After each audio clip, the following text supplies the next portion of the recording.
मंडूर गांव में 7वें दिन भी किसानों और ग्रामीणों का आंदोलन जारी रहा। डॉक्टर भारत पाटनकर के नेतृत्व में पिछले 7 दिनों से चल रहे विरोध को नजरअंदाज किए जाने पर सोमवार को पूर्ण बंद रहा।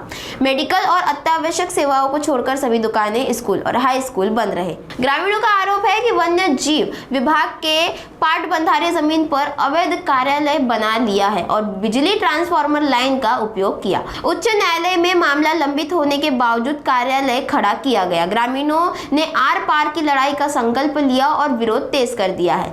इसके अलावा उन्होंने आरोप लगाया कि यह जमीन वारणा परियोजना की कॉलोनी के लिए ली गई थी और प्रकल्पग्रस्तों को यह जमीन वापस मिलनी चाहिए। उच्च न्यायालय के मामले लंबित है, फिर भी वन विभाग ने कार्यालय खड़ा कर दिया है और किसानों की मांगों की अनदेखी की जा रही है। या ठिकाणी मंदूर ग्रामस्थांच्या वतीने आज वन्यजीव कार्यालयामध्ये ठिय्या आंदोलन मोठ्या प्रमाणात तीव्र करण्यात आलेलं आहे। खरं तर गेल्या 9 तारखेपासून हे आंदोलन या ठिकाणी चालू आहे, पण वन विभागाच्या अधिकाऱ्यांनी किंवा ज्यांच्याकडे खऱ्या अर्थानं निर्णय घेण्याची क्षमता आहे अशा कोणत्याही अधिकाऱ्यांनी या ठिकाणी भेट न दिल्यामुळं जन आक्रोश आणि जन उद्रेक या ठिकाणी झालेला आहे आणि त्यामुळे मंदूर गावातील सर्व ग्रामस्थांनी आज उत्स्फूर्तपणे सर्व गाव बंद ठेवलेलं आहे। अक्षरशः मुलं, महिला, पुरुष या सगळ्यांनी आपल्या घराला टाळे ठोकून आज या ठिय्या आंदोलनाच्या ठिकाणी ते आलेले आहेत।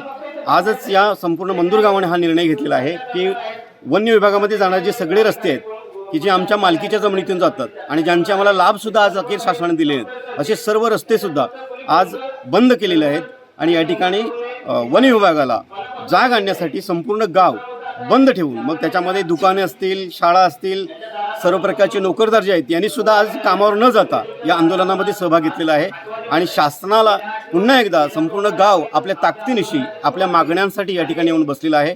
आमची शासनाला नम्र विनंती आहे, आमच्या या जनउद्रेकाचा लवकरात लवकर त्यांनी दखल घेऊन आम्हाला न्याय द्यावा अशा प्रकारची मागणी आमच्या मोर्चेकऱ्यांच्या वतीनं आम्ही या ठिकाणी करतो।